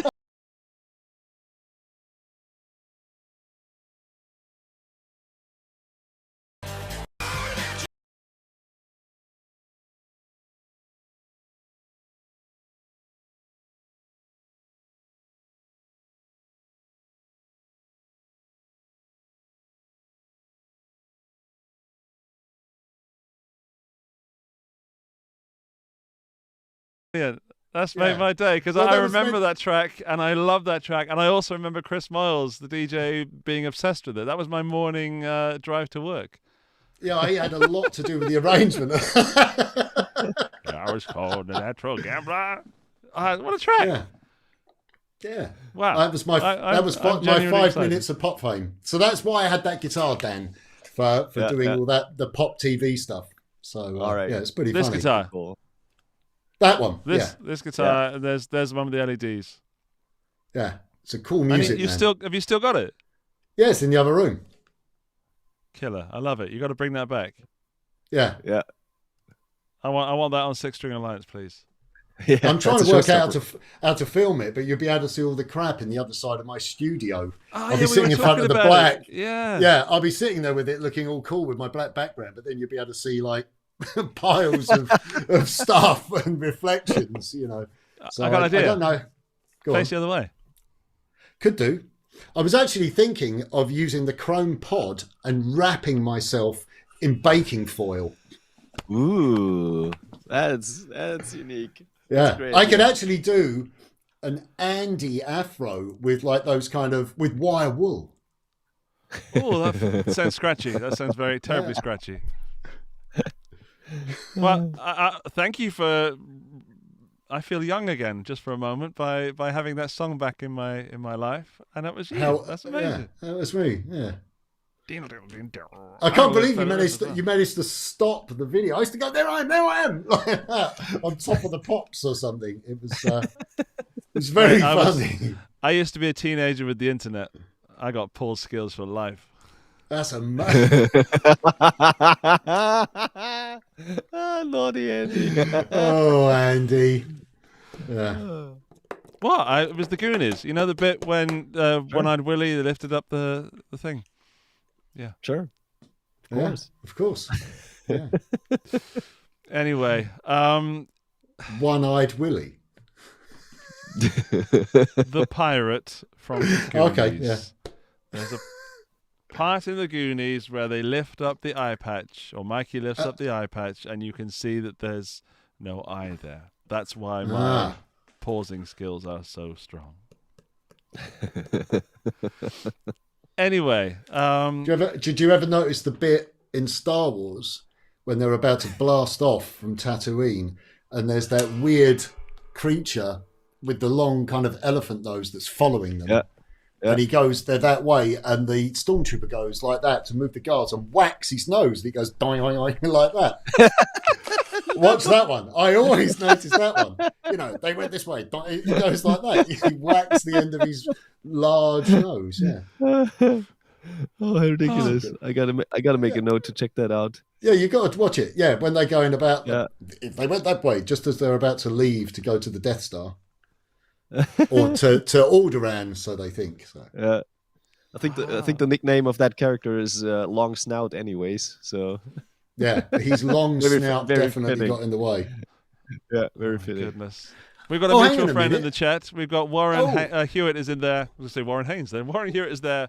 He's Hello, worried Warren. about me because I've been pausing things. You're okay, Warren. I was just trying to cover a misspent youth. Warren works together with Jamie on Six String Alliance, or he's in partnership with, I should say. And yeah, we're going to get Warren on the show at some point. You should do. In fact, I was talking to you. I talked to you directly, Warren. Hi, Warren. I was talking to you yesterday. You know that because you were there. But I would love to get you on the show because I've seen you in the new Fender video. Because you mentioned the Screamadelic Fender Strat, and then I googled it, and that's you in the flipping video. You didn't say that. So Warren's there playing the Screamadelic Strat, which looks amazing. So we've got to get you on there. And yes, he remembers talking to me. Right, I am going to call it because Dan is getting sexier and sexier with his voice. It's going down and getting No. like this. I'm all right, you know. And I'm worried that Wow, Jamie's slippers... that was very Barry White then, Dan. Yeah, I want to make love to you. Easy. not in front of the general public, Dan. 2000's pop hit. He's all yours. Context. Oh, dear. Context. Okay. Context. Yeah, don't cut that Yes. part out. There's some Yeah. stonkers in this episode. Well, Jamie Humphries, you are always entertaining. You're always friendly. You're always a little bit of a mess, and I love that. It's Well, I always can't fun help with you. it if your stream didn't enjoy Loopback. I'm up on the encourage- cutting edge of technology using Loopback, Andy. I was confident it was all working, and all it did was loop your vocals back. When you said loopback earlier in our chat pre-show, I thought, don't say anything about loopback, but I was quietly impressed. And then And then that happened. Yeah. Apparently, the people in the chat enjoyed it. Buzzle enjoyed it, so that's good. We entertained and we pleased some people this evening. Marvelous. Jamie, you got any more gigs planned for the future? I got another Queen gig before Christmas, and then my other better half is on tour managing. So I'm at home. She's on tour for quite a few months. Back out doing the Live Nation stuff because everything's sort of off again. So that's how we met. Dan, she's a tour manager, or she was assistant tour manager, but now she does a lot of tours for Live Nation Scandinavia. So she's out doing that, and then she's actually my tour manager next year. Wow. So a tour that's been again, actually, she's the third or fourth time she's been my tour manager, but there was a tour that has been cancelled 4 times now. It's actually going to happen next year. Fingers crossed. Yeah. Good. Yeah. Good luck with it. Yeah. And Yeah. it feels a bit weird treating you like a normal guest, but good luck with all your future endeavours, and I hope you have you back on the show soon. Thank you, Andy. And thank you to Valeria for sharing my channel again. I have a really cool video going out tomorrow, actually. Can you give us a little tease? What sort of person would enjoy it? Guitar players. Well, I'm in. Fans of rock, actually. I have an exclusive interview with Steve Stevens of the Billy Idol band. Ooh. He came on the channel, and I'm just finishing the edit sort of now. So that should be live tomorrow. Fingers crossed if everything goes well with it. But yeah, that will be going up. So check it out. Great. I really will. I enjoy a bit of Steve Stevens. He was second lovely. only to Ian Pete, my other favourite guitar player. It's such a child. I am such a child. Yeah. Dan, I'm going to come and see you next week, mate. I'm going to go and see Dan next week, Jamie. If you didn't catch that earlier, I'm popping up to Germany. A little bit of a boys' night in with Henning. Really? Whereabouts in Germany are you going to be? Close to Nuremberg.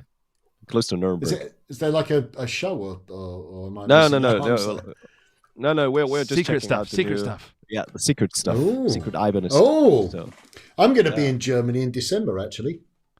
well, if Just you're close to driving- Nuremberg, just Driving through. right, okay. Go on So through. that's The staying drinks are anyway. free. Drinks are free when Dan looks. Yeah. I need to come there then. Yeah. Anyways, guys in the chat, if you haven't subscribed to Jamie's channel, 6 String Alliance on YouTube, it's a great channel. He's got some great reviews on there. Tomorrow, Steve Stevens interview as well. Looking forward to that. 2 great rock players exchanging questions and solutions. And is there any what's the secret sauce to kind of nail the Brian May tone? Is it the sixpence or is it the treble boost? It's a combination of the pickups because of how they're wired. Is a regular Strat in series or parallel? I always forget that. A Strat, the way they're wired. This is not wired the same way as a Strat, basically. So even though they're two single coils, I think this is series. I think I've probably got that wrong. So no, you're right, Jamie. The Strat is parallel, and the so Brian having May is series. So having these 2 pickups wired in series, so it's effectively acting like a humbucker, the treble booster and the coin. All right. The coin adds a real, even over, you can kind of hear that. Yeah. It sort of, it brushes the strings. It has a very, and these are old sixpences that you buy off of eBay. Yeah. What's the correct year? Is it 54? I don't know, but 48. Andy Timmons, here's a bit of something for you. Did any of you see the Andy Timmons cover version of Bohemian Rhapsody that he did? Yeah, we did. Yeah. He sent me the sixpence that he used to record that video. Amazing. Yeah. He gifted it to me with a Christmas card. Yeah. He gave me mine in person. Ooh, yeah, that's right. And then Oh, I think that's pretty cool. Andy must have a bag of coins that he used in that video and gives them to people. This is the one I Get used. some more coins off eBay. Yeah. The story behind that is pretty funny because he received the coins right before starting a clinic tour with me and the Ibanez team here in Germany, Hungary, and a couple other places, Poland, etc. So every night when he was not playing, he was trying to figure out how to play like instrumental versions of Queen tunes, and then he would just weave that into his workshop, into the clinic, and kind of make that part of the show. And that was kind of incredible to see that develop from one day to another. You know, at breakfast he would be humming melodies, and then at dinner, at lunch he was already playing a couple lines, and then at the end of the day he was having everything together, presenting it to the audience. And that was right about the time when Bohemian Rhapsody was in the cinemas. Yeah. So guys, cool. Get yourself a sixpence. I actually have someone made me and gifted me. They took a sixpence and they shaped it into a Jazz 3. That's nice. I have it in my drawer there, but it is so small, but it kind of looks cool, just a thing to have, but it's shaped like a Jazz 3, but they I don't know how they did it, but yeah. Amazing. And Brian has his own coins with his own head franked on them. Who made those? I don't know. He promised me one and I never actually got one, which I'm a bit gutted about. Not that I'd ever played with it, but yeah, I have seen them. You could buy them at We Will Rock You. So I've seen them around somewhere. And Sarang they have, on eBay. He has his head on them, which I think is pretty cool. Yeah, amazing. Yeah. All right, gentlemen. Oh, the pick shape pens. Yes, yeah, I've seen them as well. Yeah, but they don't work for. I was hoping that they would help with the picking, but they were just too small. So legend has it that the Queen made those personally. Sarang, fake news. Fake news. Don't fill this show with even more fake news and supposition. I've got to get some sleep so that I can wake up early and watch the Spider-Man No Way Home trailer, because I'm super excited about that, because I'm a slave to media. But yeah, I've got to get up early so I can annoy Andy first thing in the morning on Facebook Messenger. I always do. Well, the thing that I normally tell you to do when we're on a phone call on Facebook, you can do that now. Okay. I'll go then, politely. Yeah. Leave politely. Dan, I'm very excited to see you next week, mate. I'm looking forward to the show being in the same room. We got Henning on the show next week, Jamie. So I'm definitely coming on to heckle Henning. Mind you, if you've got Henning on, it's actually no different from having me on. Looks like the same person. But he'll be with us, so he can actually kind of physically hurt us. Yeah. Well, I'll tell you what, I won't change the link. So if you still have the link if you still figure out how to do it, feel free to jump in. Join us. We could do some Jamie Henning morphing. Oh, amazing. All right, to the people in the chat, thank you for sticking around, and thank you for sticking around when we had that technical issue. It's nice to have a technical issue. It feels like the good old days. But if you're hearing the audio version of this, we probably cut that out. Dan is about to ask you to leave 5 stars. Absolutely. If you already have left a 5-star rating on iTunes, get your girlfriend's, wife's, or dog's smartphone and leave us a 5-star rating on iTunes. It will help us to stand out of the plethora of podcasts and make sure that we can bring you more great content on a weekly basis. Apart from that, subscribe to Andy's channel. Make sure to subscribe to Six String Alliance. And, looking forward to next week and having Andy here in person. Woohoo! Yeah. Jamie, thank you, mate. I love you lots. I'll speak to you in the morning. See you in the morning. Thanks, Jamie. Bye, everybody. Dan. Take care. Thank you for hanging around. Bye-bye. Good night. I don't know how to end this, Jamie. How'd you end it, Jamie? Where's the button? Any way the wind blows, Andy.